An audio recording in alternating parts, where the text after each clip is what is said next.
All right, it's about to be live in a minute. It's just loading a little bar right now. And okay, no, I think we are live. So thank you everyone for joining. We have quite the crew tonight. If everyone wants to go ahead and just introduce themselves, plug something you're working on, tell everyone just a few things about who you are and why you've decided to talk to me tonight about this issue. And we will go in order. So Sam, you are first. Wait, who's going first? I was putting my headphones in. You, sir. Oh, great. There was like silence. I was like, no, it's okay. You were the first in my line on my computer, so Yay. Sorry. No, you're totally fine. Hi, everyone. My name's Owaida. I am a Palestinian-born organizer in Chicago. I am a case manager at St. Bernard Hospital, so I do a lot of case management, and I work a lot with HIV positive folks, Black and brown trans folks, to secure housing for them. I do a lot of joint struggle work in Chicago between oppressed nationalities and marginalized communities. I do a lot of joint struggle with Black folks, folks from the Philippines, Indigenous folks, trans folks. So I'm just blessed to be surrounded with a lot of communities. And I mentioned I'm Palestinian, right?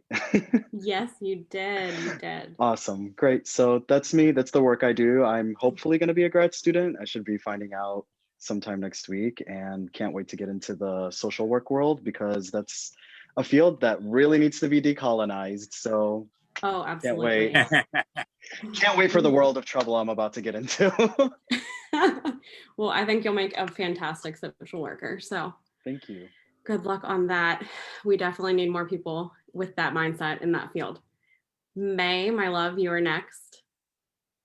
So, hey everyone, my name is May Ezi, Egyptian American, and I was born in Egypt, lived both in Egypt and Saudi Arabia before. So, yeah, I'm very familiar with tyranny, and then moved to US around 10 years ago, became an American citizen. Of course, it was perfect timing with the past 4 years, you know how everything is. And so I got involved with Ashland Grand Strand Action Together. We did a lot of marches. And then afterwards, COVID hit, but I'm mainly focused on human rights, freedom of speech, especially back in the Middle East, and with how things were going here. And right now, with everything going on in Palestine, this is something that's been near and dear to my heart since I was in college. I went on walks, strikes, protests, everything, and nothing has changed yet. I took part in the Egyptian Revolution 2011. So, and I'm glad to be here. Thank you. Thank you. We always appreciate to hear from you. Okay. So Lama, you are up next. Tell us a few things you want us to know about you. Of course. Hi, everyone. I'm Lama. I'm based in Toronto. I work with the Marginalized Majority. It's an organization that works closely with newcomers and immigrants who are specifically queer and trans. We work closely with the queer Palestinian community, and currently working to develop some relationships and support for the queer Palestinian community on the ground in Jerusalem. A lot of my work has to do with organizing workshops and spaces in order to formulate an education that is inclusive specifically of the QT BIPOC community, and specifically immigrants, Indigenous folks, Black folks, and Palestinians, because there seems to be a lot of intersectionalities when it comes to our queer expression, specifically around gender and the forcing of the binary, and that as part of decolonizing ourselves, as well as coming into our gender identities, queer identities, as well as our cultural identities.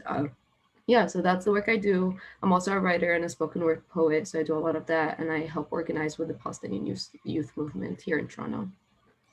Awesome. Thank you so much for joining us. And May, thank you for finding her. Fantastic. We were we're looking to add another person or two, and we're glad that you were able to join us. Fred, you are up next, sir. Hey, everybody.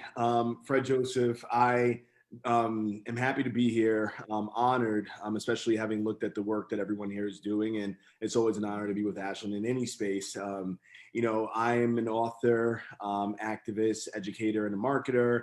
My focus is kind of frankly making the world a bit better than it was yesterday, whether that's looking at being anti-patriarchal, anti-racist, anti-capitalist, and trying to have a global lens of liberation, colonization, and what we need to do. As Ashlyn said in a recent post that was quoted from Fannie Lou Hamer, nobody's free until everybody's free. And that's kind of what I live my life by.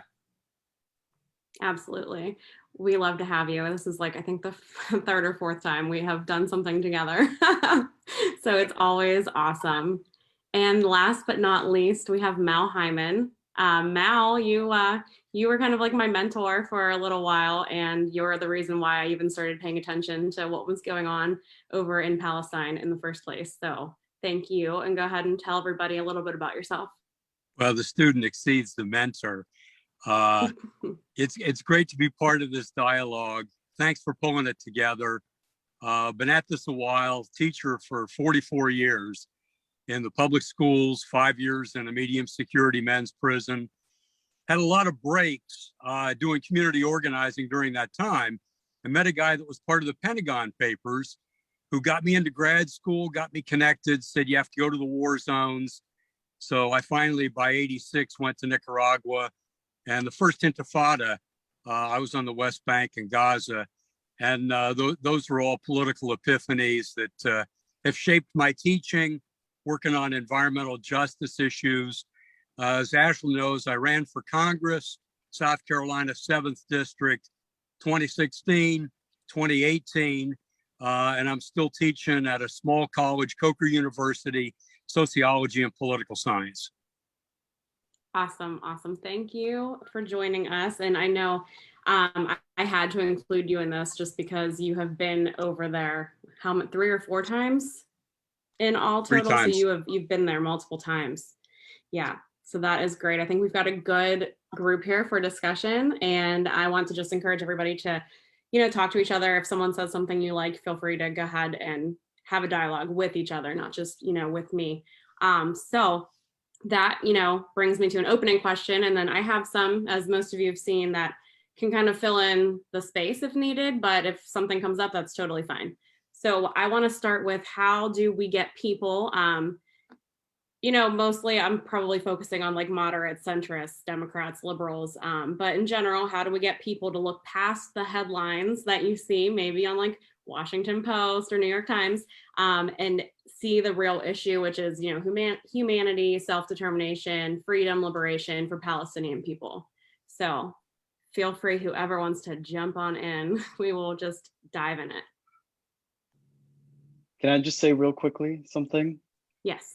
I'm gonna take a shot at answering this, and I can be very vulgar and crass, but I'm Palestinian, so I can think speak freely. I get to be.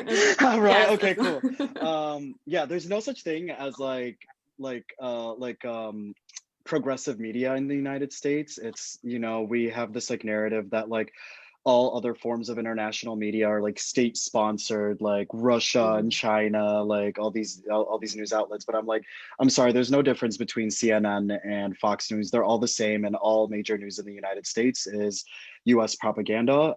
There isn't a single media outlet that doesn't regurgitate or reproduce US talking points, State Department talking points, which are all racist, Orientalist, Islamophobic, and especially Islamophobic, because when we think about Islamophobia and the role that media has played in Islamophobia, people tend to forget that it doesn't exist in a vacuum. Like, Islamophobia is a global political campaign. Like, it's happening all over the world, funded by the United States and other right-wing settler colonial regimes, governments, whatever you want to call it. So I think the first step is just for people to simply acknowledge that media in the United States is deeply rooted in state propaganda. Like without a doubt, like that's not even like a talking point that needs to be like, that needs to have a lot of time spent on it. Right. And I think most importantly, the new, like, there was that one graphic that showed how many Palestinians have actually, how many Palestinian voices have actually been included in mainstream media when speaking on Palestine. Something that's like ridiculous, like single-digit numbers.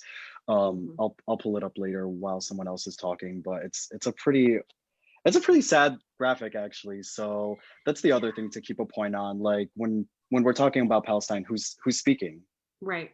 Not Palestinians. So That's all I got to say on that. I'm sure other folks can elaborate, and No, we'll that's a have good much point. better, It definitely is a cleaner good point. speak points than me. Yes. Yeah, there's something I'd like to add as well to what Samir was saying right now, is that if you also notice recently, like in the coverage, how I feel like there is an intentional effort to make people think that it's something between a struggle like going on between Israel and Hamas. Mhm. So all the coverage now, they don't call them Palestinians anymore. It's kind of like dehumanizing the victim. So people don't sympathize, people don't feel for it. No, everything you read is ceasefire between Hamas and Israel. No, it's not between Hamas and Israel. It's actually the ceasefire to stop Israel from killing all the mass killing of civilians in Palestine. That's Mhm. what's more going on. So it's the word choice as well that makes a lot of difference subconsciously for the reader. Right. That's one thing. And I feel that when people call out the media, it's actually starting to work this time, surprisingly. I'm very impressed. Like just recently, there was a call between Facebook and a Palestinian representative apologizing and acknowledging that actually some posts have been deleted that were supporting Palestine, and just attributing it to some malfunction in AI or something, that some words were flagged that were not supposed to. So I feel that the more we raise our voices, the more we're vocal about it, actually we're getting something's changed here. Yeah, I like that too. Definitely, May. I found the graphic real quick. So this one Yes. is I think the IMEU, the Middle East Institute for Understanding. I'm so bad with names. I IMEU? think they did the graph. IMEU. Yes. Yes. Yes. They did the study, and it was basically like the New York Times total opinion pieces from 1970 to 2019 to about 2,500 opinion pieces about Palestinians. Only 46 of them were written by Palestinians, which amounts to 1.8%.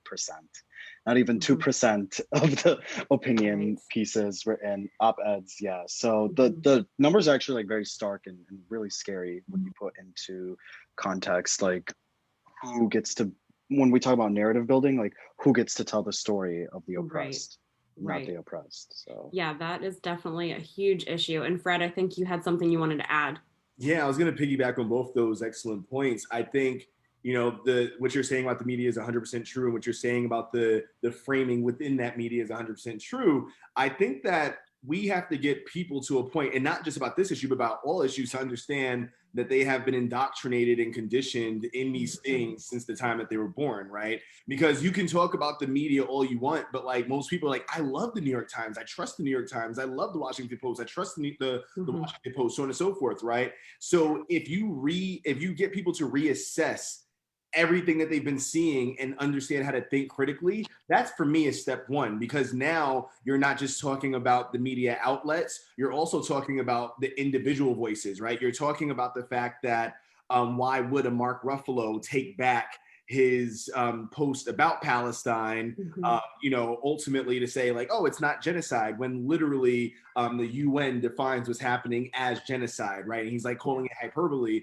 It's not hyperbolic at all. So I do think that the goal in all of that, media-wise, whether it's media as individuals who now have the power of outlets, right? When you have somebody like Rihanna or Mark Ruffalo say the wrong thing, and people are like, "Oh my God, yes, you're so right," right? No, they are not. So we have to teach people to think critically now. Right.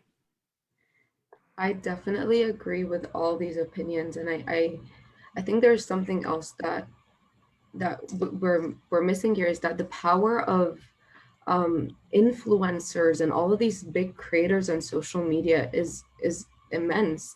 I think the narrative is the reason the narrative is shifting now is because people are paying attention to folks on the ground actually documenting. If we think about how this whole thing started, is by Mona al-Kurd and Muhammad al-Kurd both documenting what's going on, as they have been for years now, and people actually listening. And that shift focusing from trusting mainstream media, news outlets, to that, and as well as other, you know, big creators, influencers, educating themselves, sharing Muhammad and Mona's handles, creating awareness around the censorship that's going on, and folks changing their source of information. And there have been folks that have been talking about specifically American media in relation to the propaganda that Israel and America built together for a very long time. There's a documentary called The Occupation of the American Mind. It's on YouTube. It's very accessible. It's an incredible documentary. I watched it back maybe in 2017. And it really goes to show how this propaganda has been is being built up until today. And we see it in the narratives, we see it in how they title things.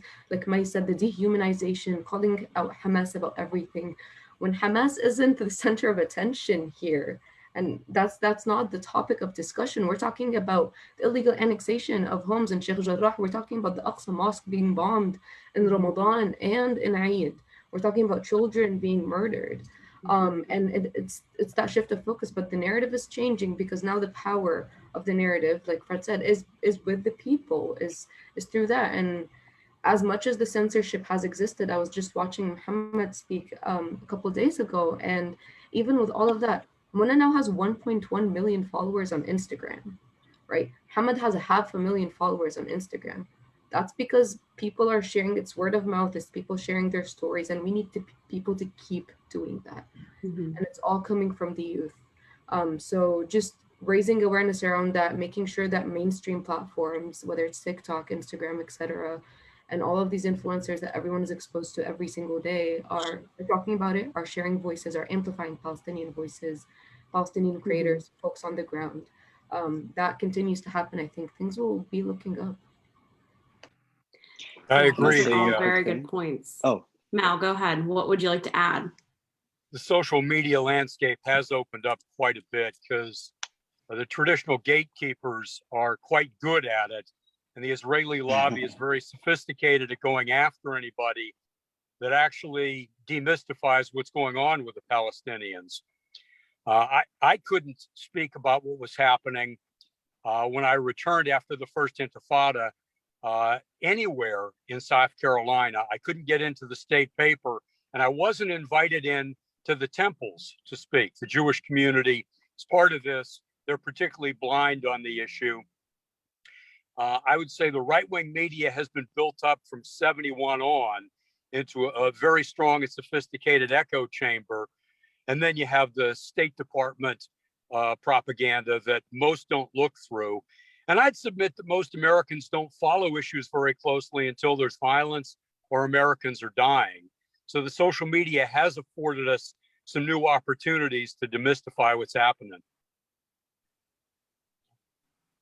I could ramble because part of my book was how the media didn't cover the assassination of John Kennedy, and they still don't.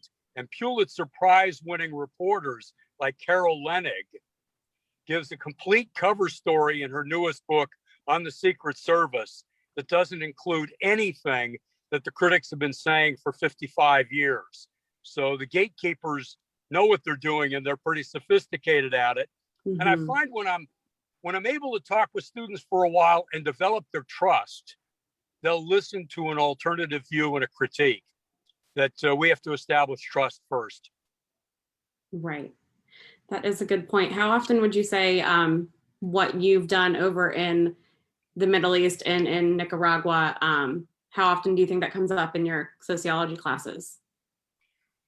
Well, you get to tailor your classes. So those are my examples. And I start on the first day for bona fides to develop trust. And all of us have to do that with your podcast tonight and all the activists. And I think once you get trust and people will listen to these critical views that I would submit, even to admit a New York Times is seriously flawed and essentially giving the establishment line is heartbreaking to people.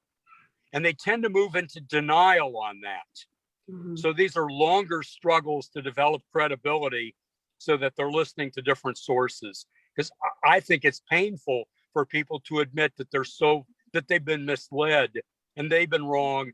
And oftentimes their parents and their ministers are wrong as well. Right.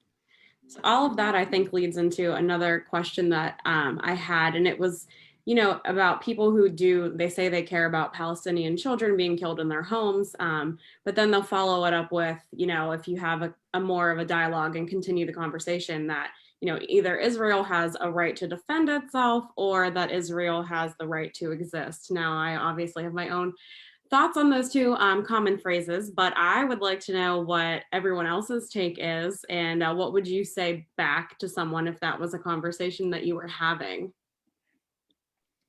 May, Settler colonies don't have. Oops, Okay. sorry. Sorry, no, it's okay. No, you're.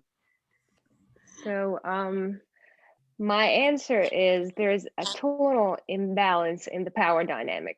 You cannot equate somebody throwing stones at you with someone else who has who is actually the only nuclear power in the region.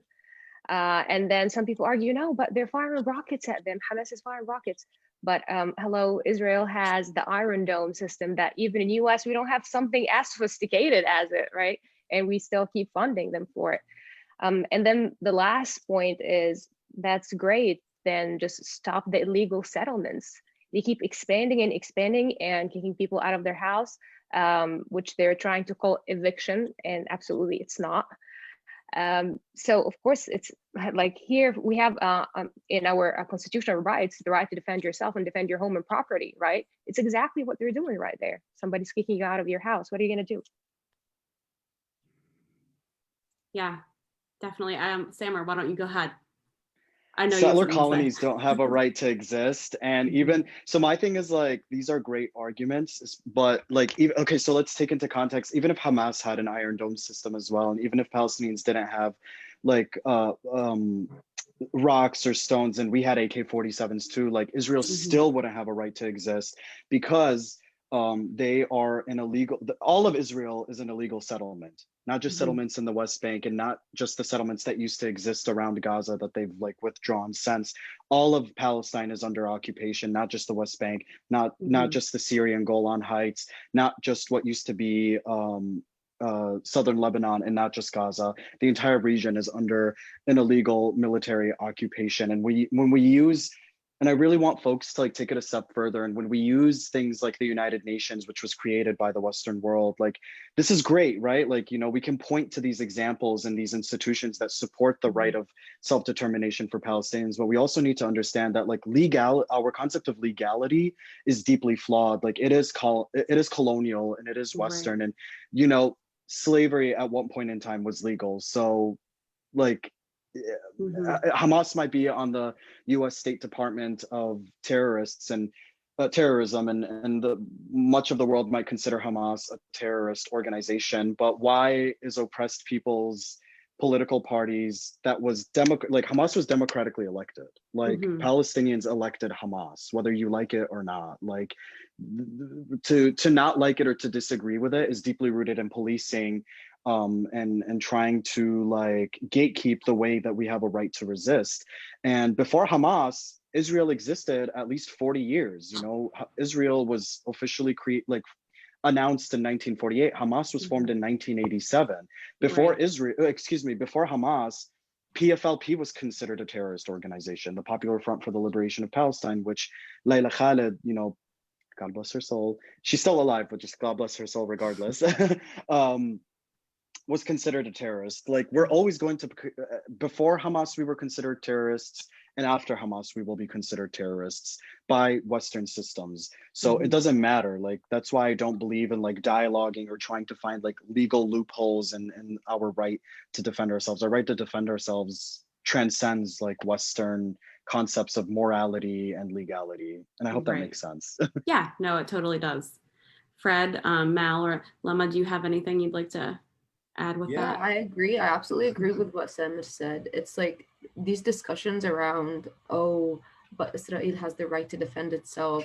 It's so dehumanizing. And also entirely, like, this is settler colonialism. This is not their land. This is stolen land. They have no right to exist in our land. That's the whole point, right?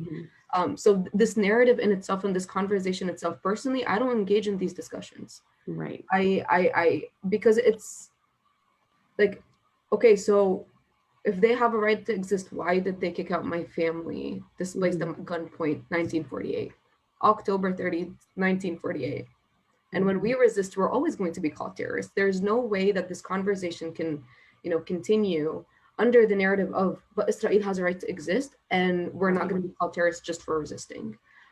So for me, people who engage in these discussions from the point of view of ignorance, really, around like, oh, but like they have a right to defend themselves, right to exist. They need a little bit of education, and I will provide all the sources, all the places to find that education. But engaging in discussions like that are draining, depleting for absolutely no reason, because there's no meeting point where I can just continue to try to prove to you why I should be here, why I have the right to resist and defend my land.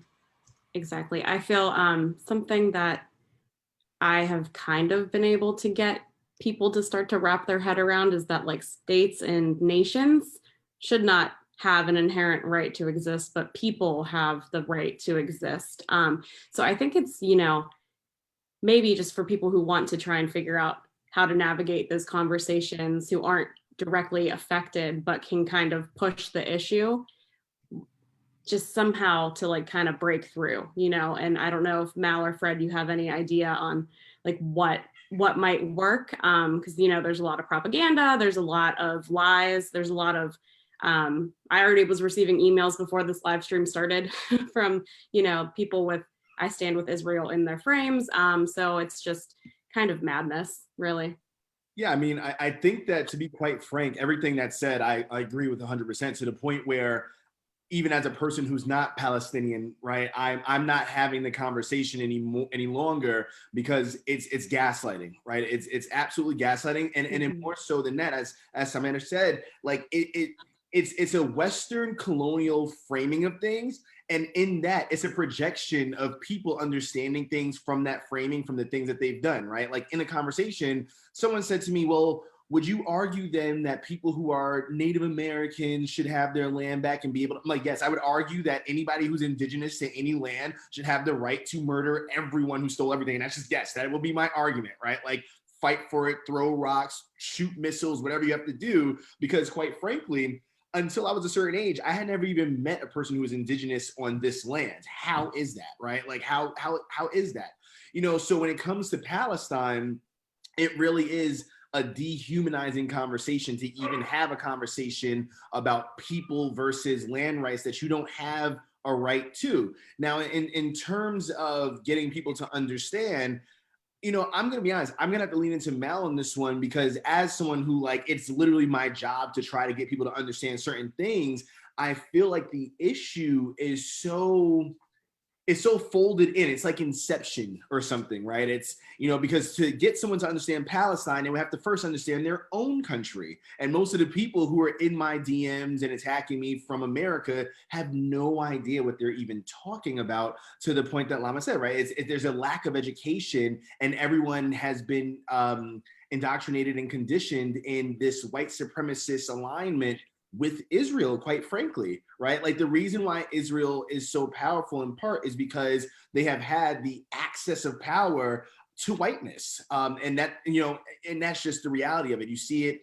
in the States all the time, right? Like, even with, I think you have a question that will come up about this, but even with the Black community, there are things that the Black community cannot do in New York City, where I live. We're not allowed to insulate ourselves where the Jewish communities are, right? And that is based on white supremacy. People don't want to understand that framing. So I lean into Mal and what he has to say on it.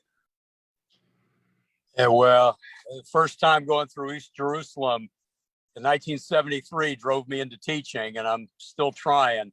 I think they practice law and practice medicine. I think we keep trying to practice teaching. And, the propaganda is pretty thick in a number of areas, and it's slow going. Even if you think you have a clear way of explaining it, you could bear witness to it. A lot of folks don't want to listen. It's too threatening. It is settler colonialism, but if you look at the Jewish community, they don't want to see it as such. Their starting place will be, well, Israel has a right to exist, and there ought to be some way to find a right for the Palestinians to exist with a two-state solution, kind of back to the Oslo Accords or the '67 war. They don't really have much of a history of the Nakba or the settler colonialism. So you kind of pick your battles as to how far you want to go back. And then you're stuck with, okay, you're right. Americans stole the land from Native Americans. And if you say we don't have a right to be here, politically, it won't take you anywhere. So we're stuck with facts on the ground and political reality that we have to negotiate after there has been brutal colonialism. And I don't have any great answers on that one, but most don't understand the Nakba in Israel or the United States. And I'll say within the rabbinic community, rabbis that speak out strongly on this issue, if their congregation isn't really progressive, their contract doesn't get renewed. So we're talking Reformed Jewish rabbis that are progressive can't make a livelihood if they're anywhere near as strongly pro-Palestinian as I am, let alone where you guys are coming from. And part of what we're going to have to do is win over the Jewish community. And the difficulty with that is they pull out the Holocaust story and you aren't Jewish, you don't understand. So I agree with what people have said. I don't disagree with your analysis. I'm just groping with practically how do we move forward, because Israel is the superpower economically and militarily in the region. You know, if there was to be another 6-day war, it wouldn't last 6 days. It would last a day. Israel's that strong. And the United States, you know, we give them 3.8 billion a year, and we do have some influence over them. And when I came back in '89, all of us thought, you know, if you took that off the table, it would force negotiations. And I think it still would catch their attention. But that means a movement in the United States. So I'm not disagreeing with anything anybody said. Yeah, it's a lot. And it seems like, you know, some things just feel impossible to do. Yeah, But here we are I still just talking wanted to about add it. one more thing that Yeah, go for it. unfortunately, yeah, like I put blame on US, obviously, like we're just talking about now, like what Lama mentioned in Mal, that, you know, we have all this tax money going into funding them, and, you know, just but on the other hand as well, I put a lot of blame on Middle Eastern countries that are supposedly, you know, within the proximity of Palestine, have a lot of, you know, common grounds and whatnot, but still watching what's going on. Maybe Egypt, for instance, yeah, allowed people to go there for treatment and whatnot. But on the other hand, if you go protest in Egypt, you'll just be thrown in prison because now it's against the law. We have other Arab countries that just in the recent months started, you know, like shaking hands with Israel and, you know, naturalizing and just resuming back to diplomacy and whatnot, which for me is very disappointing and heartbreaking. And I understand some countries over there do that as well. I wouldn't call it pressure by the US, but for mutual benefit, for aids and whatnot that is given to those Middle East countries, including Egypt, my country. And it's very sad considering that we actually still have Rash, which they call now Eilat, an Israeli city. It's been taken since our wars in '67, and it was never returned. But it was a part of compromise after the 1973 war with Israel. So it's just sad. Yeah, so there's a lot of moving factors from all over the world that are preventing any sort of resolution or progress to be made on this issue. I do think that now with social media, we can follow people on the ground in Gaza and we can see what's happening, that has changed a little bit in some folks' minds, especially younger people who are seeming to be way more open to, you know, any sort of anti-imperialist and anti-war and just support for any sort of progressive causes across, you know, the entire world. And so that kind of goes into other people speaking up. So this is kind of like a two-part question here. So like Mal said, the US sends so much money in aid, unlike any other country, in aid to Israel. Do you think that gives citizens here in the United States the right to weigh in on what is happening with their tax dollars? And yes, like obviously that means that, you know, we have right-wing Zionists who are going to use that and, you know, they will start talking about it. But I have seen it deliberately used towards leftists, liberals, progressives to kind of shut them down. Like, you're not Israeli, you're not Jewish, and you're not Palestinian, so like mind your business. But I feel like it's, you know, still partly my business, not, you know, directly affected, indirectly. And what do you all think? I know two of you are Palestinian, and then the other 4 of us are not. So what would you say about that? you absolutely have to be talking about this. It's your money, right? Your money is funding a military across the world that's killing my people. So yeah, everyone should be speaking up. That's why there is a responsibility, and I place so much responsibility on every American and Canadian citizen to speak up, to write to your officials, to talk about this, to sign petitions, to go say, I don't want my money to go there. I mean, at the very least, even if you're someone who could give, like, just couldn't care less about Palestinians, this money could be going to your healthcare. So if there's more money going to a military across the world than your healthcare, at least people should care about that. Right. But yeah, it's and the thing is, like, I think Hamid had tweeted this at some point. It also feels like everyone in the world, especially in the Swana region, should have a say on who is the American president, because and what goes on in the government there, because that affects everyone. That affects all of us too. This That, quick note, thank you for saying Swana.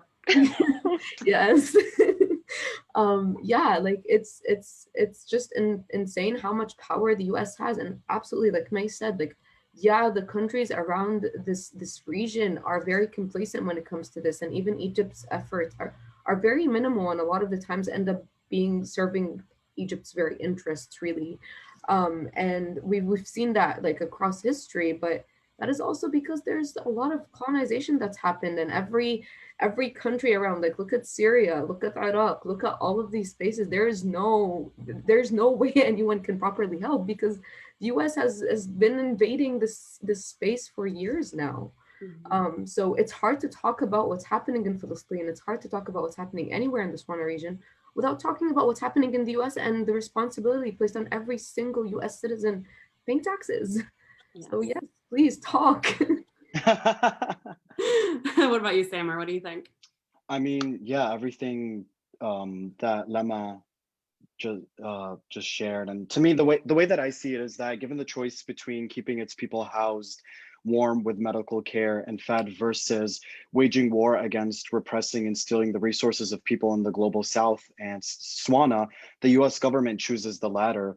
And this is why people need to understand and see that anti-imperialism defines our conditions here in the West.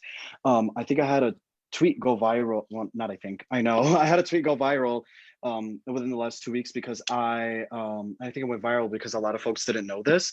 But so, for example, every time we talk about like wanting US healthcare in the United States, what are we told? We're told that we don't have money for that. How are we going to fund that? Like literally like on repeat 24 hours. Like I feel like every president just has like a reminder set on their phone to just tell us that we don't have money for healthcare. But fun fact, so the tweet was about how Israel is the only country in the world that is allowed to take US foreign aid and directly invest it into their economy. And by doing so, it is able to subsidize healthcare and free healthcare and free college tuition for its citizens. So we are literally, working our asses off here, 40 plus hours a week. We get nothing in return for our labor, but we are paying for the healthcare of white people sunburning on the beach somewhere in Tel Aviv, and paying for their healthcare and for their education while we receive nothing in return. What, like, insanity, like insanity. Yeah. Anyone else want to add anything to that about, kind of how if you can't personally relate, you should kind of just be quiet? Yeah, I mean, I've been getting a lot of that, right? And, as a person who is a Black American, most people who are, not pro-Palestine, thousands of people, quite frankly, have been in my DMs telling me to shut up, I'm Black, stick to Black Lives Matter, so on and so forth. And my response to some of them has been, this actually is Black Lives Matter. This is directly tied to everything that we marched for in countless ways, not just economically, right? Not just in terms of funding going to war and forever wars and bombing people who are also non-white, but also the fact that a lot of our police in America are actually trained by people who have consulted from the IDF, right? And people don't realize that happens all the time, right? A lot of the weapons are from Israeli consultants. A lot of the things that we see on social media, the reasons why certain algorithms weren't catching certain things or stopping certain things during the Black reckoning of the summer, was because a lot of this is the state-sponsored stoppage of our voices, right, from people who are directly tied to Israel, right? Like, so all of it is intertwined and interwoven. So as I'm talking about Palestinians, that if you were in America, if you were not Palestinian, by talking about Palestinians, you're actually talking about yourself. And that's just the reality of it, right? This is the perpetuation of the same colonial white supremacy that we've been dealing with here every single day. And it is directly the reason why the disproportionate impact of, let's say, even COVID-19 on the Black community, how much of those dollars that just went into getting missiles to Israel could have went to Harlem? How much of that money could have went to Detroit? How much of that money could have went to Compton, so on and so forth, right? So, to talk about Black lives, to talk about Stop Asian Hate, to talk about all these things here is directly tied to talking about that there. I personally love that. That is a fantastic way to kind of bring it all together. And May, go ahead and jump in. And then Fred, if you want to bring it back to how you think everything is connected and how sort of, the struggle for Black Americans here in the United States is similar to the struggle for freedom in Palestine. So the first thing I want to say is, like, I don't have to be Palestinian to see what's going on. It's simply just be human, it's empathy, like, which I hope that most people would have. But even if people unfortunately wouldn't have that empathy and wouldn't see the human side of it, it's exactly what Nema and Samer said about, like, okay, from a selfish perspective, this money can be used for us here in US, to just fix the education system, the healthcare system, all these stuff, exactly like they said. And another thing is that also for instance, people who talk about that's about Fred and his efforts, and when they tell you just focus on Black Lives Matter, it's a different story what's going on there. Actually, Israel is a racist state. Multiple reports and everything came up where Ethiopian Jews who immigrated there, women were forced into sterilization because simply apparently to them, just to be an actual true Israeli, have to be a white Israeli settler. So I mean, it's basically, it's everything that we stand against right here. And since when were ever countries built or based on religion? Like, we're all about the division between, state and church, right? So that's why I wouldn't understand really why any American would support it, just whether, from a selfish perspective or a human perspective. I just want to bring a point also, is that narrative in itself about, oh, you're American, or like you're whatever, you shouldn't care because you're not Palestinian or you're not Jewish or you're not Israeli, is in itself a narrative that's being pushed by Israeli propaganda to get people to not talk about it, right? Everyone should be talking about this, whether it's because it's a humanitarian thing and you're passionate about social justice, or because you actually have a responsibility as an American citizen to know where your taxes are going, to know where your money is going and what is it funding. So that tying that into the first question about narratives and about, social media and all of that, that's part of that propaganda. Yeah, that's definitely an excellent point. And that's probably where Fred and I both receive a lot of our, just shut up, just shut up. Please don't. Another way of framing it is to frame it as a loss of American national security. Mm. And you can win that argument. And that becomes the opening wedge for explaining that we're wasting money, that money in military spending is at the expense of social programs. It gives you the upper hand if you frame it that way. Of course, it's a more limited framing than we've started with, but it depends on the audience that you're working with. I think ultimately, to circle back to May's point, once people are able to see what's going on in the West Bank or Gaza, and you humanize the Palestinians, and they get to tell their story, then people's heart breaks and they start thinking differently and acting differently. And the propaganda system has been so careful to not let Palestinians tell their own story that they have been completely dehumanized. They've been dehumanized even to educated progressive rabbis that don't know the story very well. Yeah. I also just, oh, no. I got you. I also just want to say, like, real quickly, like, and this isn't in response to you directly, May. It's just a point that I hear often that, like, when we tie back, like, to the money that how it could be spent in the U.S. for U.S. citizens, I have heard that a lot of folks do consider that more of like a selfish point, but I actually don't see it as such, because a lot of us don't have a choice being here in the Black and brown diaspora.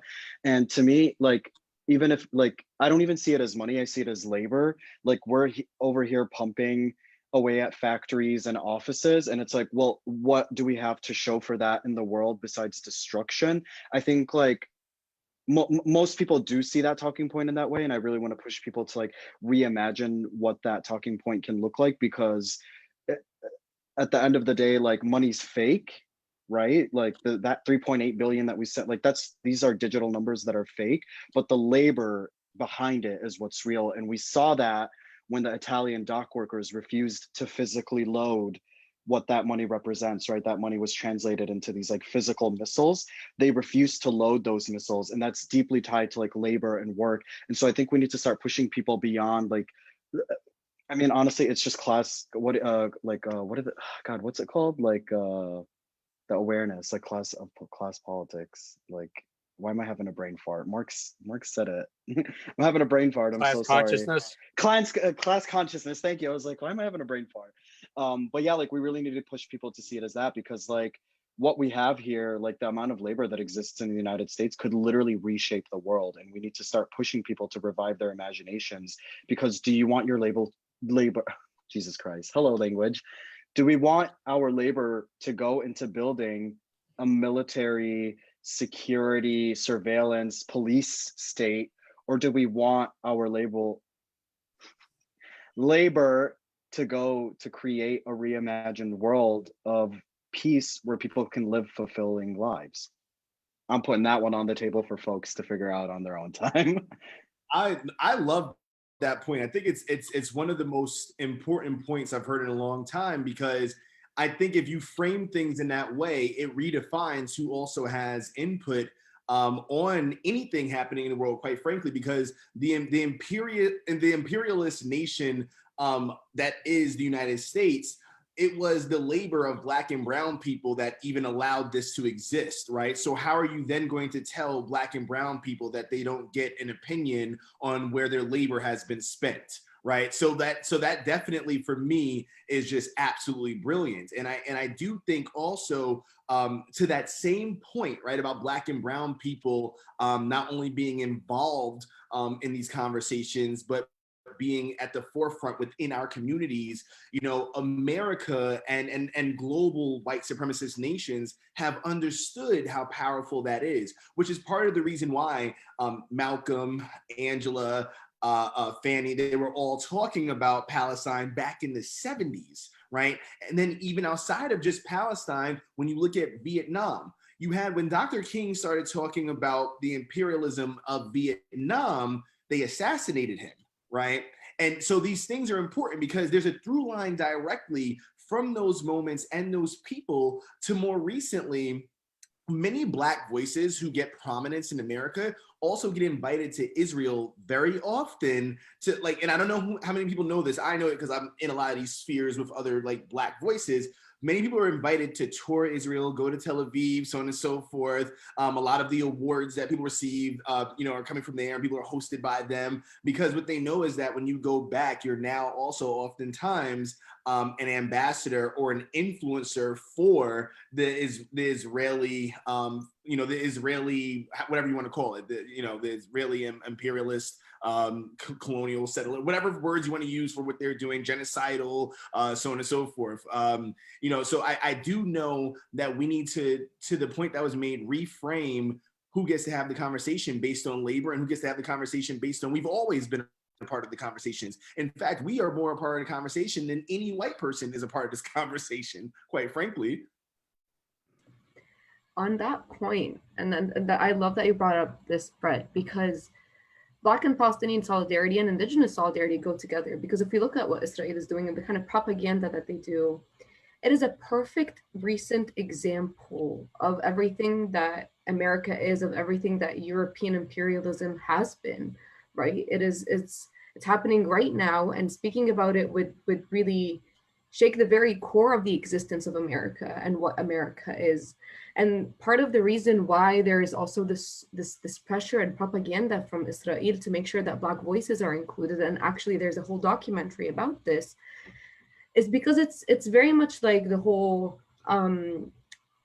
that claim that Israel is the most democratic country in the Middle East. They're trying to fit this fake progressive agenda of like, we're the most gay friendly country in the Middle East, we're very inclusive, all of this. Meanwhile, they're the most racist country in the region. They are horrible, and they're committing genocide, settler colonialism, etc. But they love to paint it as this very, utopia, beautiful space, the only space that is progressive and forward, and everyone else around in the region is backwards. And it's part of Islamophobia, Arabophobia, and go on about that. But it's textbook settler colonialism, it's textbook imperialism, and that whole leveraging Black voices, queer voices, and so on is only to paint this very fake agenda, propaganda, and to sell their imperialism as pretty, Which all colonial powers do. I think that's a good point. Within those who try to follow a prophetic tradition, Zionism has betrayed everything holy.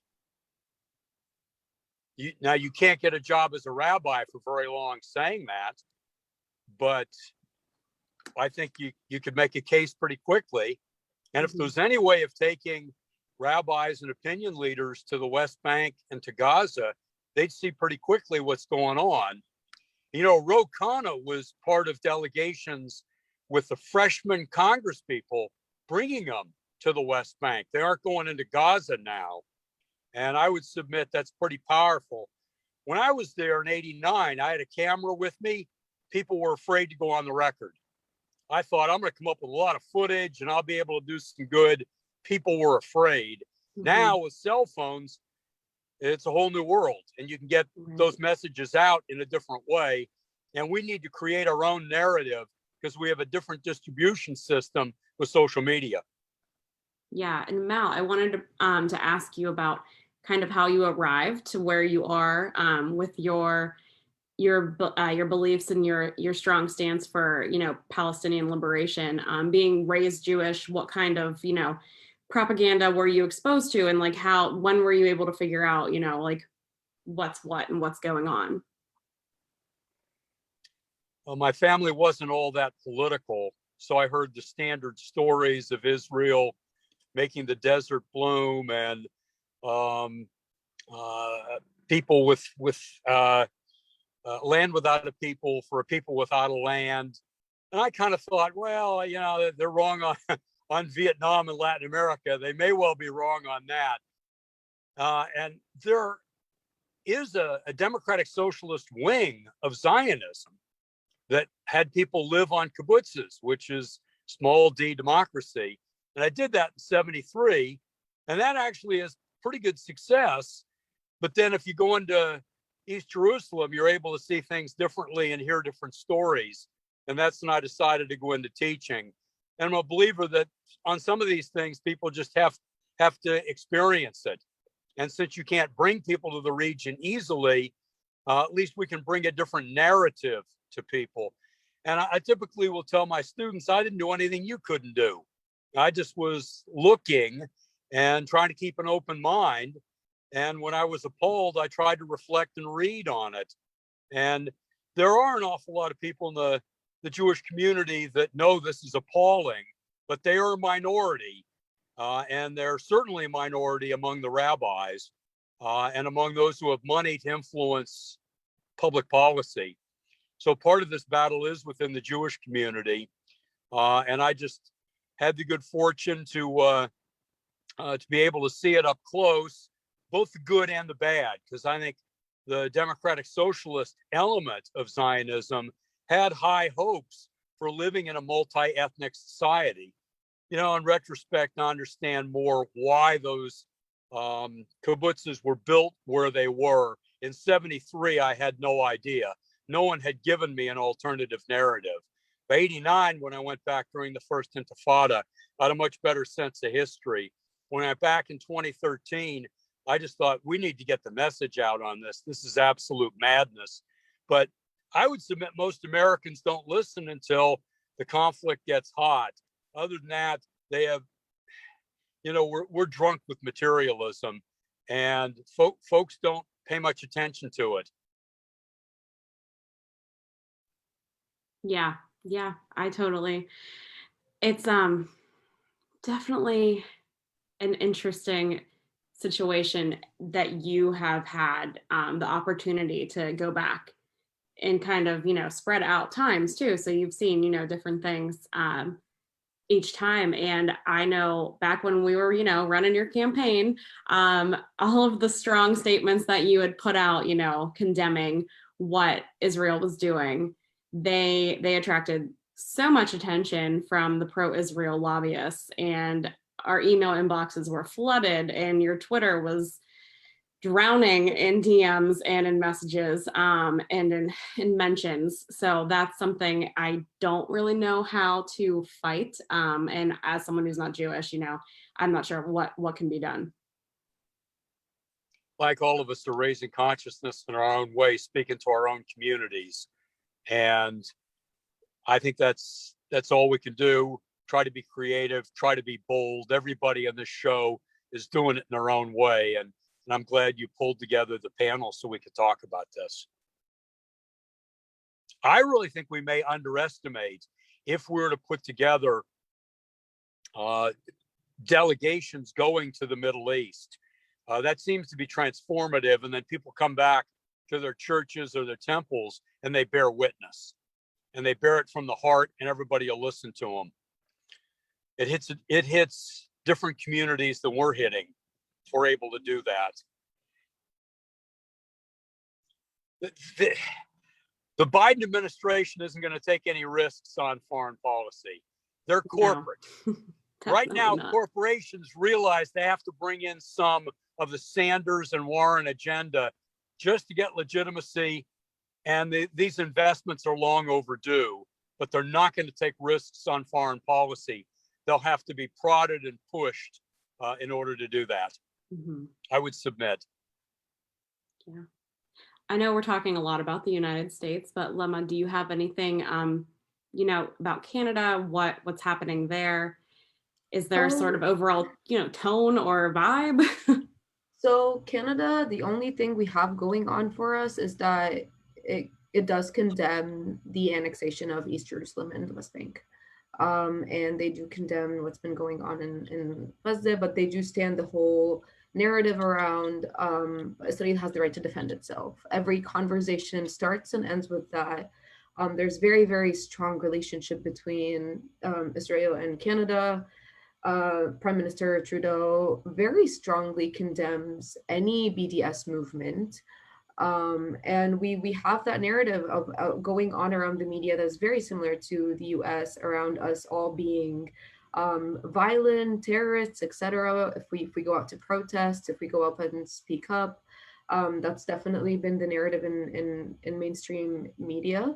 However, there's a very, very strong activism going on in the city. I live in Toronto, so there's been many actions that have been organized by different organizations, but we've had the Palestinian Youth Movement organize 2 actions, which have been incredible. We have had a lot of folks come out in support, it was thousands of people. We've never seen that before. It's only been a couple of hundred before then, like that would ever come out to actions. So it was incredible to see. There is very, very, very strong Indigenous and Black and Palestinian solidarity in the city.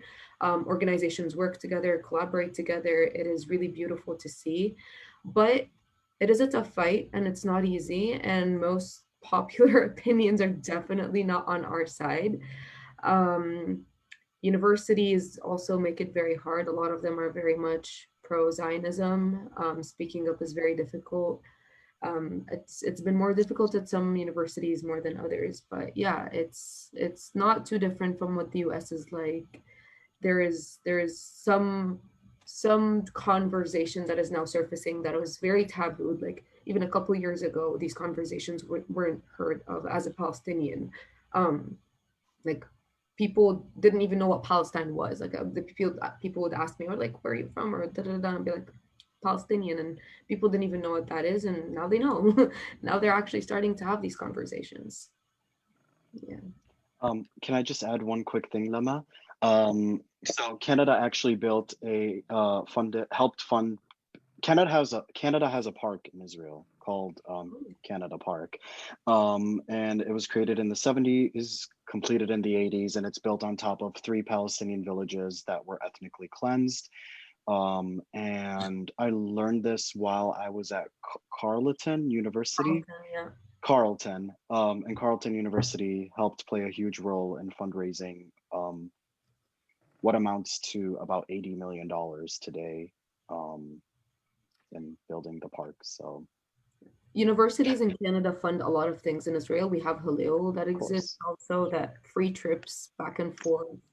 I, as a Palestinian, my family was displaced in 1948. I'm not allowed to step foot back in Palestine. I'm not allowed entry. I've never seen my home. I've never been able to do that, but we have people taking free trips back and forth. Like right. Birthright, which was invented in the 90s. Not just Birthright, just for schools. So just like the collaboration. Yeah. Like you can just go summertime fun, get a semester abroad for free. It's so crazy. Like it's so crazy that like people want to like call us terrorists for resisting. Like I'm sorry that I don't want like my homeland to turn into like a super mall, like where people have McDonald's for breakfast and Starbucks for like lunch and like Zara. I'm sorry that we come from like an actual culture. Like no, but that's really what it is, right? Like Western culture is so deeply steeped in consumerism and materialism, and like to me, I just want to make one quick point of like personally, and I think a lot of us, I can speak for like many Palestinians, we don't view Israel's existence in the Levant as like normal. It's not normal. It didn't happen normally. It is forced, and that is why Western regimes fund it with billions of dollars. Why? Because it's a settler colonial project. To this day, Israel does not define its own borders. It is an expanding settler colony that wants to take over the entire, that wants to disappear the same way that prisons disappear bodies. When Angela Davis said that prisons disappear human bodies, not social problems, Israel wants to disappear Arab bodies off our land and wants to fill it with Starbuckses and racist synagogues and settler colonies that dump waste everywhere. I've never heard of a Palestinian setting fire to an olive tree, but I've heard tons of stories of Israeli settlers setting fire to olive trees. So if you're indigenous, why are you setting fire to the land? So there is that, and there's also this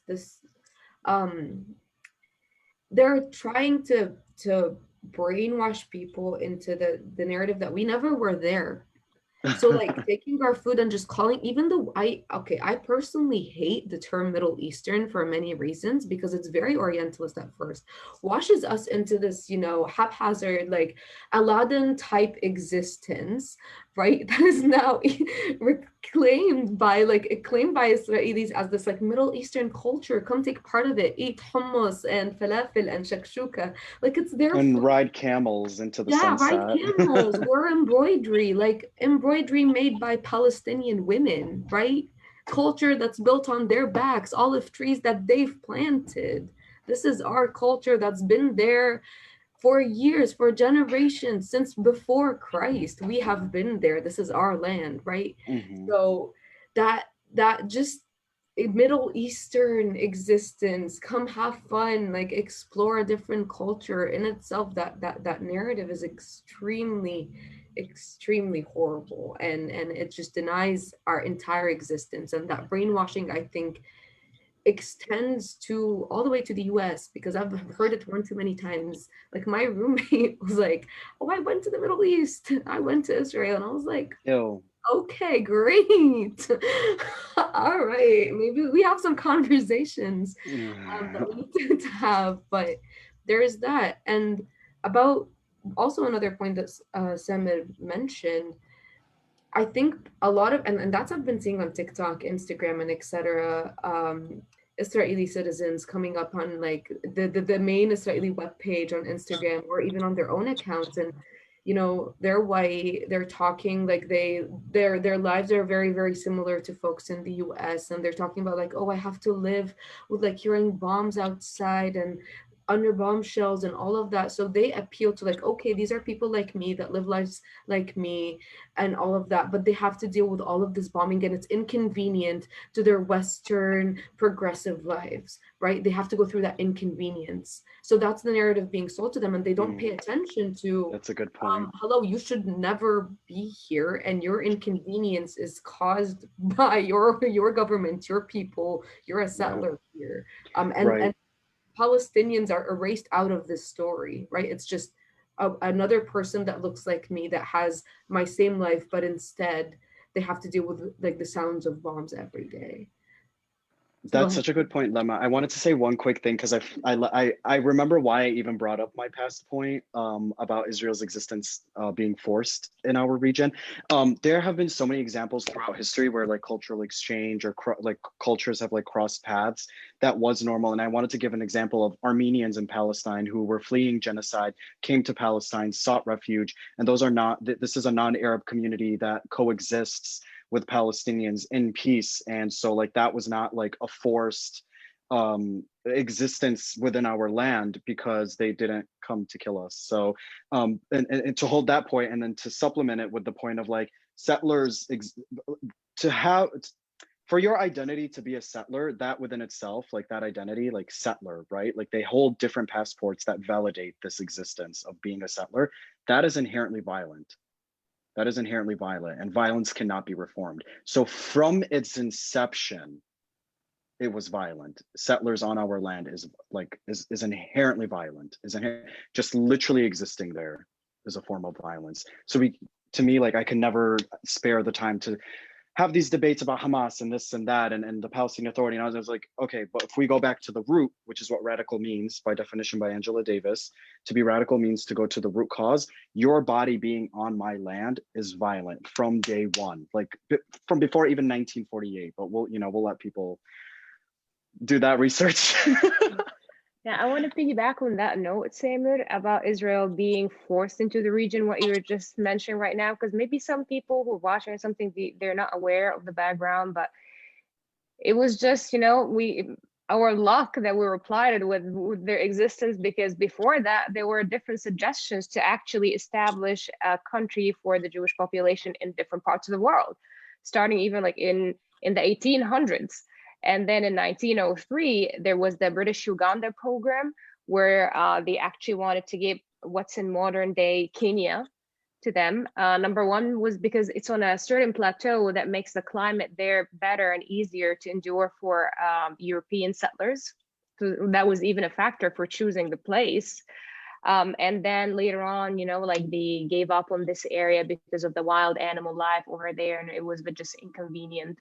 And then there was other parts. There was the part like another occupied land by Italians. So basically, it was all the colonial powers of the time, like pitching, like offering land that they don't own to give it to somebody else. So it all came that way. And later on, what also some people now who are watching might not know is that settlers basically anybody from any country who's just Jewish can say, I want to move to Israel tomorrow. They're going to give them monthly money. They're going to kick somebody out of their house, give them that house. So they try to make it, more attractive and appealing for people just to move there for financial reasons. But there's no belonging. It's they have no roots there. If I can comment. Yeah, if I could go ahead, Fred. Oh, thank you. So it was, what was striking to me is how many parallels there are for the Black experience, right? And everything that's being said. When you said inconvenience before, it reminded me of literally my entire life, everything we've ever marched for. Someone was just murdered down the street, and now we are marching, but we're doing so in front of your Starbucks, and it is inconveniencing you. And that's the Starbucks that you actually built on the store that a Black person once owned, in which a police officer killed that Black person on that block down the street, right?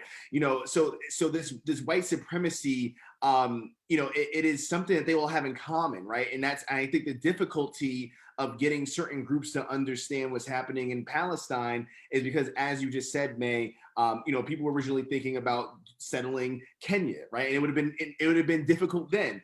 If they would have settled in anywhere else, it would have been the same exact thing, because this is how settler colonialism works, right? So I think that this leans into, or rather speaks to, the importance of all of us having to be on the same page, right? Because we spend so much time trying to get these people who are indoctrinated and conditioned and inconvenienced by our liberation, right, because of their white colonial settler ways, when we need to make sure that people who are Black and brown globally understand each other's plight, because we are actively going through it, right? The plight that we are literally fighting for. Like when I come out of my apartment right here, right, people are like, I live down the street from Queensbridge, which, for those who don't know, is the largest public housing complex in America.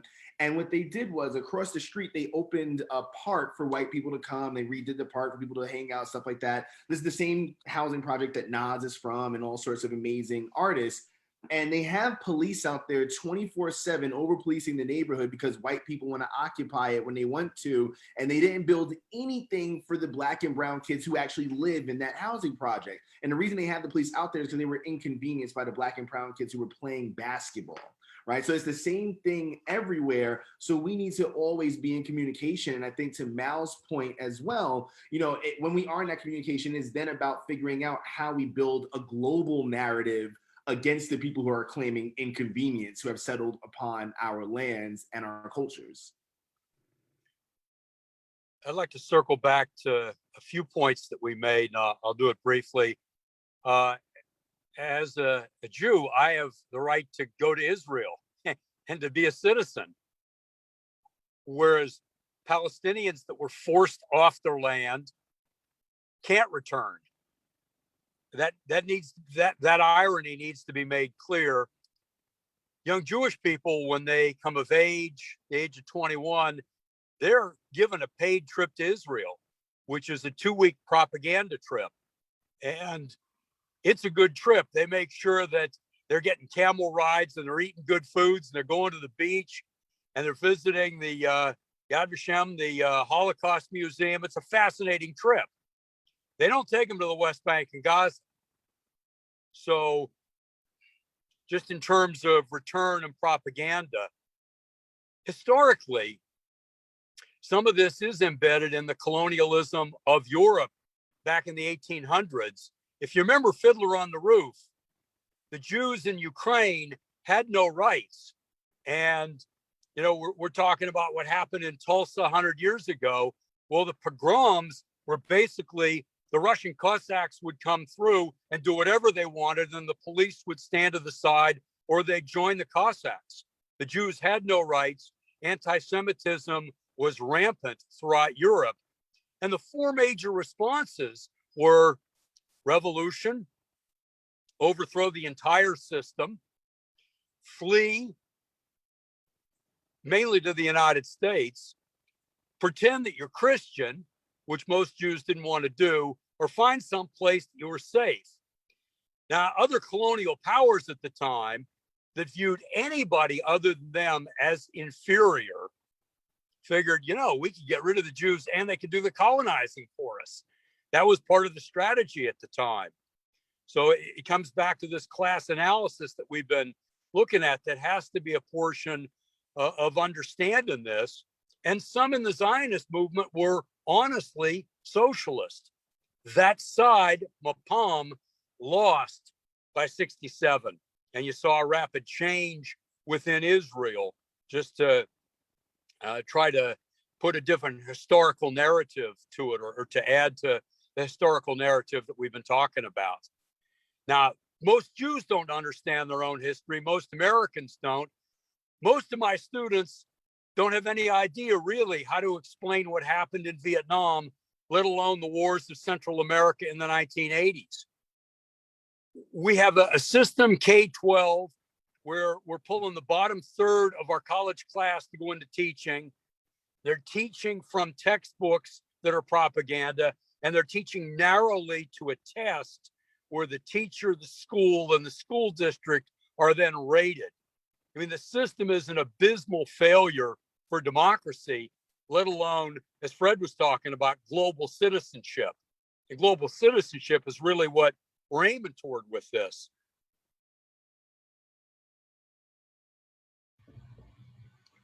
I think the point that you made, Mel, about the education system is incredibly important, because it comes back to the point of who's writing the history and who's writing the books and who has the narrative.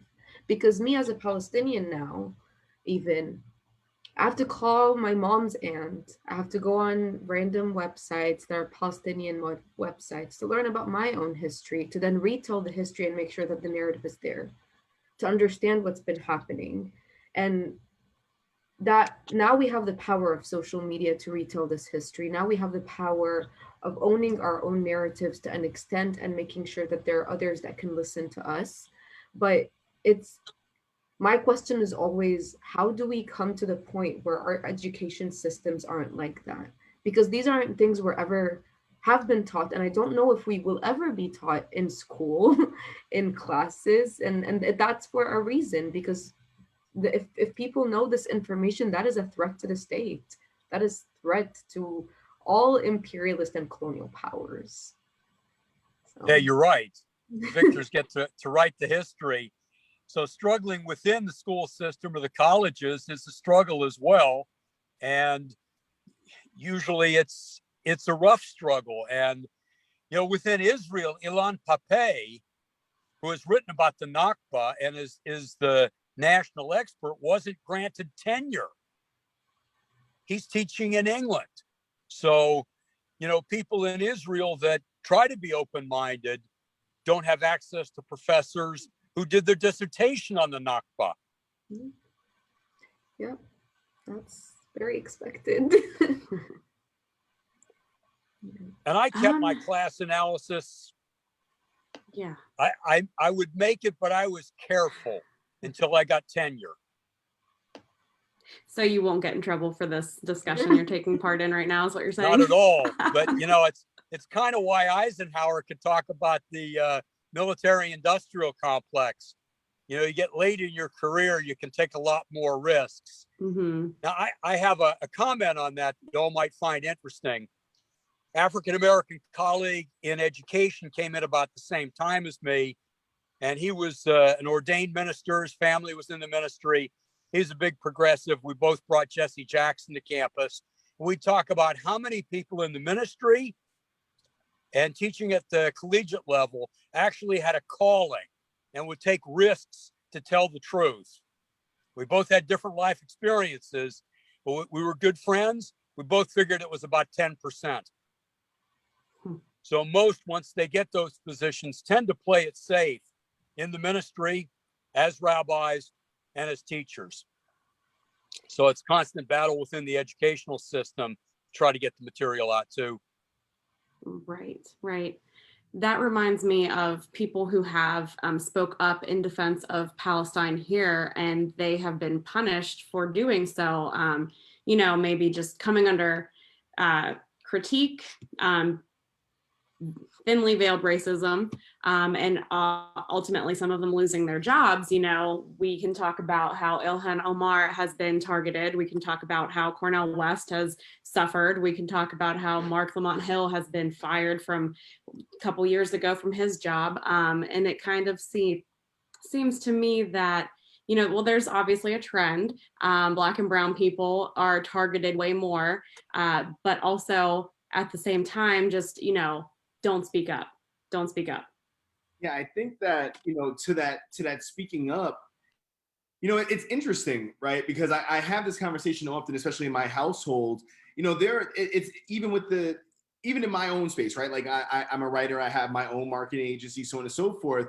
And what I had to ask myself a few weeks ago was, if I speak up for Palestine, am I willing to lose book sales? Am I willing to lose clients? Right? And that shouldn't be a question that you have to ask yourself in any way, shape, or form to speak up about the oppression of a group of people that's right in front of us. But that is the reality. And I think oftentimes that is the reality, not just for people who have platforms, because, like, quite frankly, like me speaking up about opportunities being taken ultimately might get me more opportunities. And that's just the sad way that these things work, right? But we don't insulate one another, right? We don't insulate one another as Black and brown people, again, on a global level. So, if you look at, let's say, May, if May is saying, oh, I lost my job for speaking up about Palestine, or I'm being threatened with that, then that is up to me also to speak up for May, because that speaking up for Palestine is not much different than someone who says, I can lose my job for speaking up and posting Black Lives Matter, or I can lose my job and speak up for speaking about Black trans women in the disproportionate ways that they're impacted by all these things. All these different things are interconnected. And that's why I think people aren't speaking, because we're not insulating it. We're not insulating at all. Like, to be quite frank, like we're all on here with similar views. And we haven't been in communication before this, right? Like, Ashley and I have been in communication, and I've seen Mal, but being really frank, that is two white people who had to set this up. We are doing a bad job as Black and brown people of coming together as Black and brown people. I think there is a point to that. I partially agree with you, Fred, but I also partially disagree. I think we've been doing better. I think that I have been seeing so much solidarity from the Black community and the Indigenous community. People are speaking up. And honestly, if it wasn't for your movements, Palestinian movement would not exist in North America. We are learning from you. Our movements and our actions happen together. We show up at Black Lives Matter protests. They show up to Palestinian protests. And this has been ongoing for years. And the solidarity we dated back, we've been talking, you said, since the 70s, and now it's only increasing. The youth are so united, and people have checked in on me. I've gotten to make friends in the community and felt so much support, and I wouldn't be able to function normally and speak and do all of that if it wasn't for that kind of community support. I think that what the reason why we aren't able to organize as much, and the reason why we aren't able to create as much space, is because we're policed. Because I can say from personal experience, there is so much surveillance on what we do, and all of our actions get stopped, heavily policed, and we face so much backlash from the state. It's insane.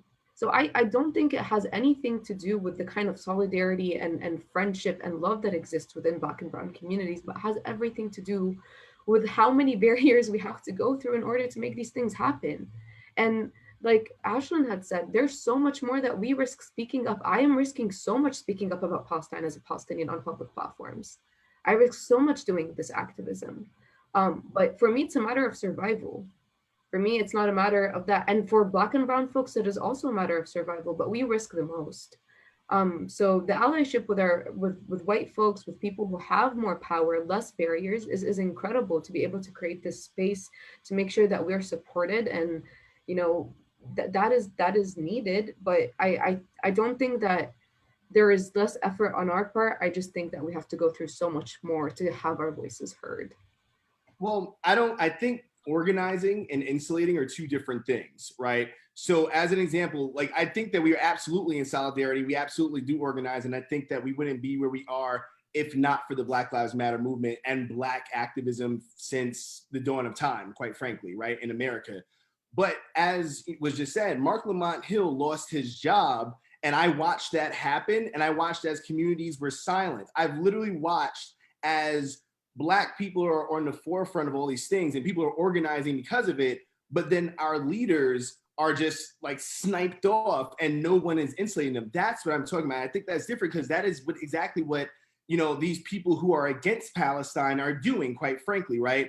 If I post something that's pro-Palestine, a person who is against what I'm saying sends it to a group of people, right? And thousands of them descend upon me, and I don't have any backing from anyone that's like, oh no, you're not going to do this to him, right? It shouldn't be a matter necessarily of like, oh yeah, like there is love and there's support and we're all on here agreeing with each other. But I do think that's a little bit different than us making sure that May does not lose her job, right? Like if we said, oh, it is impossible for May to lose her job because we are going to divest from whatever institution did that, right? So I do think like I can see May on social media. I can say like, oh, May, I agree with you. Your points are excellent. But I do think that, you know, organizing and insulating are just a little bit different in that way. And I think solidarity is like a really nice word that we throw around, but I need actionable ways in which people are like, here's a shield and here's a sword. You're not going to do this. Like, we're not going to just be loud together. We're going to actually like hold each other in a way that you're not able to fall. And I think sometimes that's a little different, but I definitely agree with what you're saying in terms of like, how more than ever we've definitely come together though. I think just that in the past in general, why maybe our communities haven't really done as much is because again we're in a position where our finances, everything is affected by the inequality in the system already. Like people would have minimum paying jobs or even less than minimum. Like I know people here in South Carolina where we are who even get paid less than the minimum wage, but they're thankful just for having an opportunity because, you know, in some states, in some regions, brown and Black people are not giving much opportunity at all. So that's why, you know, they cling to the very little that they're getting and they're so scared to lose it because that's their livelihood.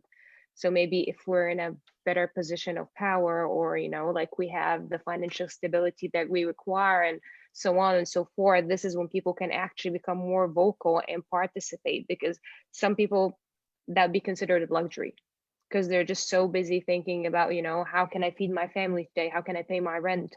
So I think that tackles, you know, that problem that if we actually solve that one first, people will have the luxury then of, you know, participating and being vocal.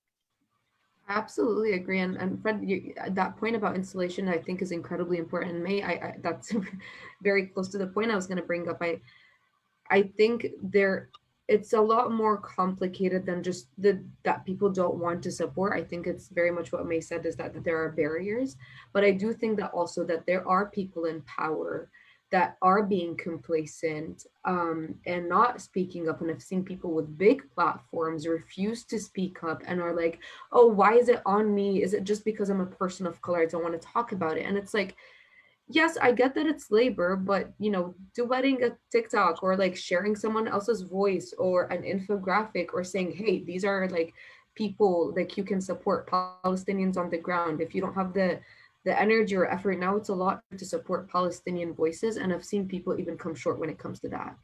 And I absolutely agree that is out there on the ground. And I've people in power that refusing to talk because they are prioritizing their self-interests and their position within the political spectrum, within political positions over actual Palestinian voices, over what is truly just and should be happening. So yeah, unfortunately, we do need these voices to speak up and start taking stances.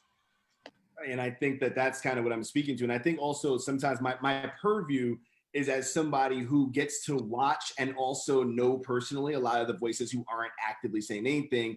Let's take, for instance, we have, this globally consumed anti-racist movement, right? And a lot of people from all sorts of backgrounds made money on that, built major platforms. And I've personally watched the silence about Palestine, right? I've personally watched it. I'm talking about all communities, not just, every single community. So, and that's kind of what I'm talking about. And people are like, well, what happens if I say this and this and that third happens? And they are both right and they're also wrong because we're all kind of right in this, right? It's like you speak up, we need to also make sure that when you do speak up and use your platform that you are protected, a la a Mark Lamont Hill, right? Like there should have been no reason why, because ultimately I think now he's on like a black news network, but at the time he was in like a mainstream, very like highlighted kind of thing. I can't remember who he was working for at the time, right? But that's what I'm saying. That is so important because for us to be able to kind of, to May's point, be able to get to a point where we have the luxuries of speaking to certain things, our leaders have to be insulated. Our voices have to be insulated, right? You look at the Hadid sisters and what just happened with them, right? Who came to, who, like all the people around them who were black and brown people who are always rapping about them, posting them, so on and so forth. How many people came to back them up when Israel was posting propaganda about them? And I can tell you firsthand, it's not that difficult. Like I might lose a few followers, but ultimately there are so many people who are also black and brown who could have spoke up in defense of the Hadid sisters. So I think that all these things are absolutely true, but I think we have to also hold ourselves accountable, not saying that we haven't been in solidarity, not saying that we don't do anything together. We are on here right now. We are all different people from different parts of the world, and that is absolutely love, and I see that 100%. But if I see May getting thrashed on Twitter, it is about being pro-Palestine. It is up to me to come in with my 100 and something thousand followers and back her up, as opposed to just going on and watching the Lakers play. You know, like. Yeah, I'd like Yeah, to I circle totally back agree to a with that. point of, go ahead. No, I was just gonna say I totally agree with that, and that is something that I feel like is a reason, and it may not be a very good reason, that people tend to stay quiet. You know, you might know their personal views, and then you kind of look and you're like, why haven't they haven't even like shared an article? Like, what is going on? Why are they not saying anything?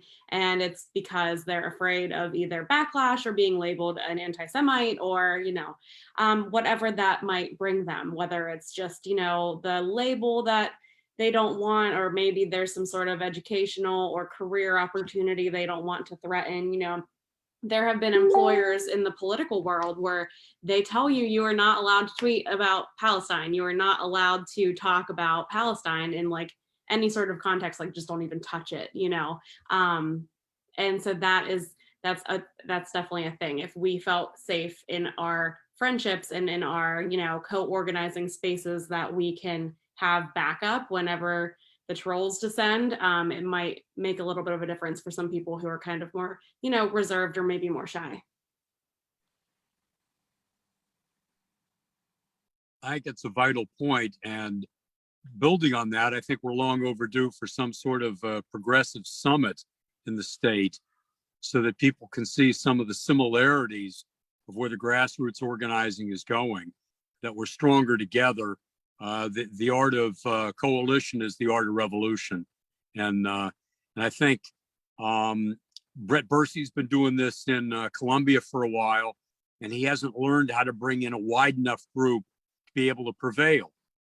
So we have to have a new effort at it.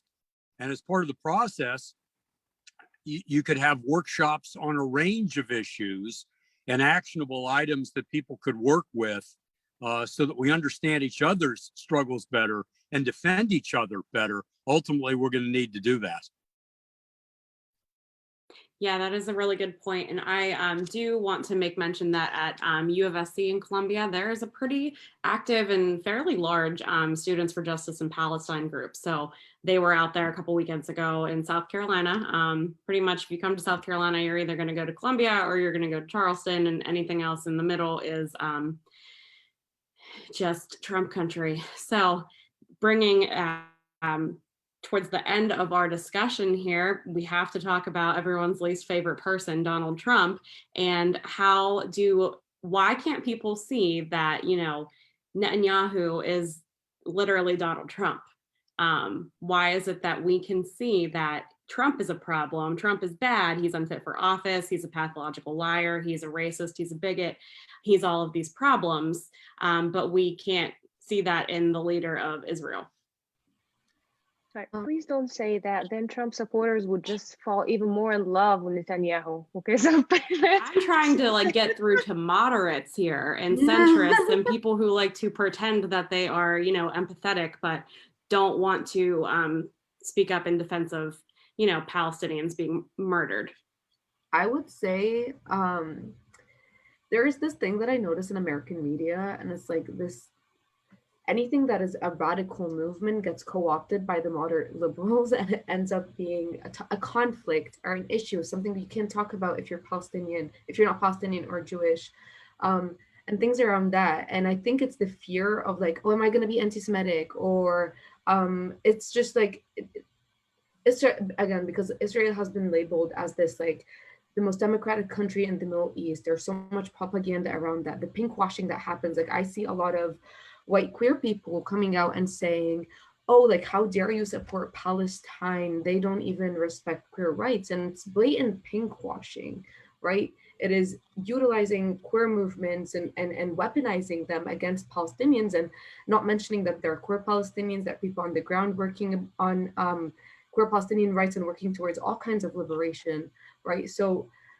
there is this, again, the propaganda of if you speak up, then you're anti-Semitic, then you don't support gay rights, then which just washes the entire movement. And that's because the movement has been co-opted by moderate liberals as that, instead of actually going back to the root of things, which this is a radical movement. This is a movement about abolition, about the abolition of all kinds of colonial powers, of all kinds of oppressive systems. And we need to come back to that root. And again, to just like very briefly answer the question, that's why they won't condemn Netanyahu, because in condemning Netanyahu, they are condemning the fact that this is the most gay country in the Middle East, that this is the most democratic country in the Middle East. Now they're anti-Semitic, and all of these like just fun slogans get thrown around, right?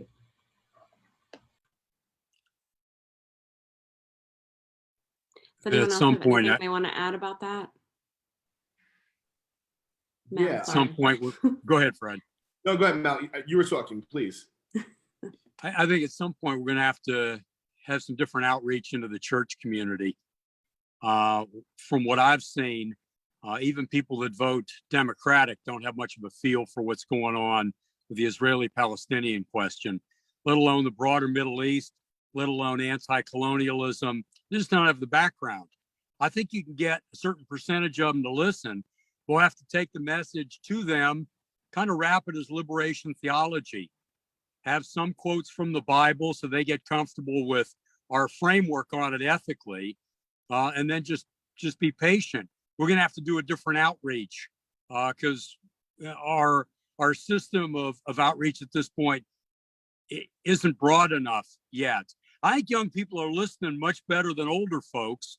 And I think the Holocaust was such a unique experience and so traumatizing that's going to make it tough to deal with the older Jewish community as long as people are sitting at the table and they're going to tell those stories.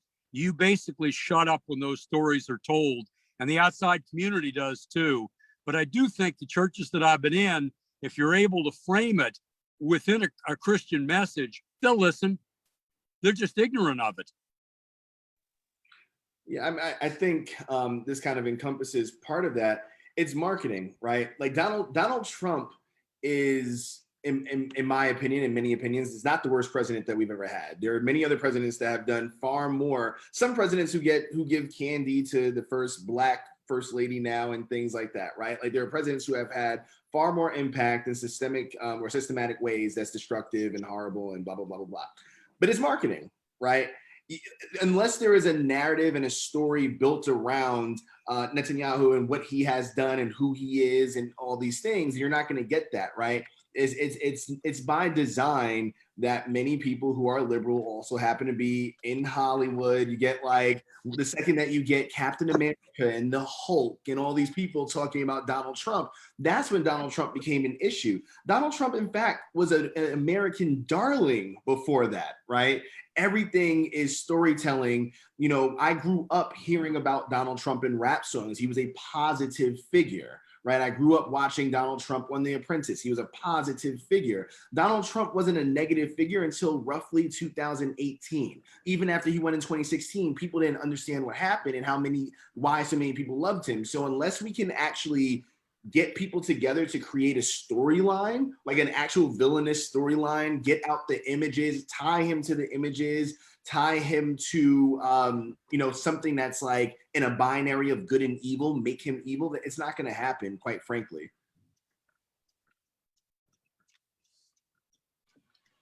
I absolutely agree, Fred. And I think it's that marketing that is a big part of it, like that propaganda that is built around who this person is, who talks about him, right? Who's talking about Netanyahu, who is promoting Netanyahu. When you have Biden, like hand in hand with Netanyahu, Kamala Harris, we're both big on Zionism. Just hand in hand, obviously the Democrats are going to be, all for it. And, maybe that's too radical of an opinion, but for me, the Democrats are just very not too far from the right? Like they're basically the same thing. Just for me, it's the same kind of oppression that we see. Nothing has really changed much since Biden has been in place, right?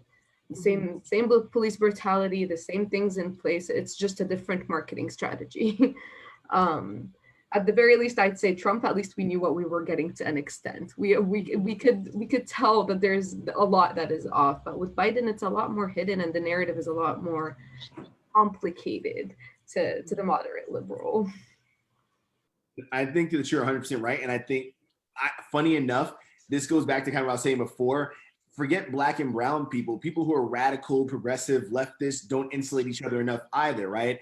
If you were pro, even in American politics, if you were pro Bernie Sanders, if you were pro Elizabeth Warren, aspects of what they wanted to do in various ways, like me supporting, like I was a Bernie surrogate and Elizabeth Warren surrogate, and I was anti-Black for being so. Right, no progressive, no leftist came out and protected me. There was no formation of Voltron the way that there is if you say anything about Biden. If you were to say that same point that you just made about Biden on Twitter right now, you would literally have to just deactivate your Twitter for like the next 24 hours. Oh, I know. I know. Right. This is the issue that I'm talking about of the insulation, where all of us who share cultural, political, and sociological ideologies, we have to protect one another because the other side is doing such a good job of protecting themselves. Definitely. All right. Well, I thank you all. I think this is a good place to wrap up. So the last thing I want to know is what are the best ways for people to support monetarily people on the ground in Gaza? What would you say are the best, organizations or, charities, nonprofits, mutual aid groups? Do you have any that you can think of right now? There's no pressure if you don't have anything off the top of your head. I will put together a list and at another time and share it. But just, while it's in people's minds, if they want to go make a donation to help the fight for freedom in Palestine, what would you suggest?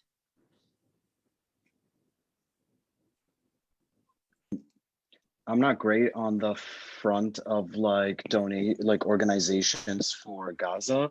I know there's a lot of grassroots organizations in the US that in turn GoFundMe is not allowed in Gaza and neither is PayPal. So a lot of people use, a lot of people, or is it just PayPal? Do you know, Lama? I'm pretty sure GoFundMe isn't allowed because I've seen a few GoFundMes, but I could be completely wrong. Maybe it's something else. Yeah, I don't think it's allowed. So they find someone in the West or someone who's able to create the GoFundMe for the families. There's the bookstore though, Saleh's bookstore. I'm trying to find the link for the GoFundMe because I'm pretty sure that, so with Gaza, there's Islamic Relief that I know that do a lot of work on the ground. They're great. There's the PCRF Food bookstore is on GoFundMe. So there are GoFundMes. I'll put it in the chat here. Maybe you'll be able to post it somewhere on Facebook later. I'll copy this. And there is a bunch of other GoFundMe. For me personally, what I've been doing is I have a lot of friends with family in Gaza and they collect funds in order to provide medical supplies, food, etc.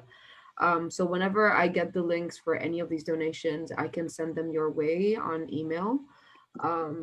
these come in, they usually have like a goal of like, okay, $5,000, we reached it, we get the supplies, we help people, and then we see what we need and then fund again. So it's kind of like goes in loops. But right now, I think one of the biggest projects is to rebuild Gaza's Samir Mansour bookstore, because it was one of the largest and most beloved bookstores in Gaza that got horribly bombed. And there's been a lot of effort to support him to rebuild it. UNRWA is pretty good. I mean, is the Yeah, United the States, Norwa, or excuse me, I've heard yeah, mixed reviews on it, okay. but they I was like, provide support. But yeah, there's mixed conversations about whether or not we should be figures, yeah. figures. Lama and Samir, is the white helmets, I think they're called white helmets, are they in Syria or Palestine? Sorry, what are they called? I think it's the white helmets or blue helmets. Can't remember. It's something, a color helmet. think Ooh, that's not white Syria. helmets. I don't I think. think Yeah, that's that's in Syria, though, Syria. right? That's in Syria. There's a lot of mixed info on that one. Yeah. I know that there is, yeah, the Palestinian Children's Relief Fund. That was one of the PCRF, ones that yeah. I've donated to. I was trying to find others, and I haven't, like Samar, like you said, there's a lot of US based ones. But I don't know if there's any that, are US based that maybe like somehow, go over and like provide what they need. But Yeah. I do think I've seen quite a few GoFundMes, so there must be a way that they get the finances situated. Yeah, and if all of you need like connections at GoFundMe, I'm like really close with them. So if ever we need to find like all the GoFundMes that are like legitimate and getting the money there, like one of my good friends is behind all of that, and he is like super pro Palestine, so I'm sure we can figure it out. We love that. Thank you for that. And I don't know if this is applicable to everyone, but there's an organization called Books for Palestine. So if you have, books, especially like so they're doing two things. You can donate books to people to learn more about these issues. And also, if you have signed copies of books, they're auctioning them off to raise money for Palestine. So I'm signing copies of my books so that people can get money to Palestine by purchasing those. So if anyone's interested in that, they're like right on Instagram, Books for Palestine.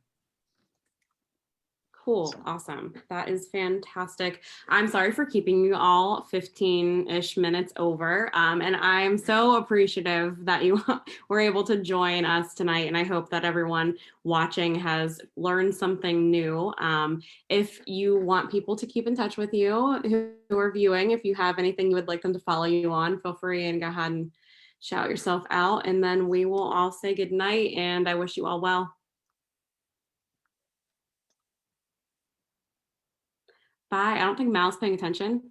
We're signing off, Mal. Bye. Thank you. Bye, everyone. Bye.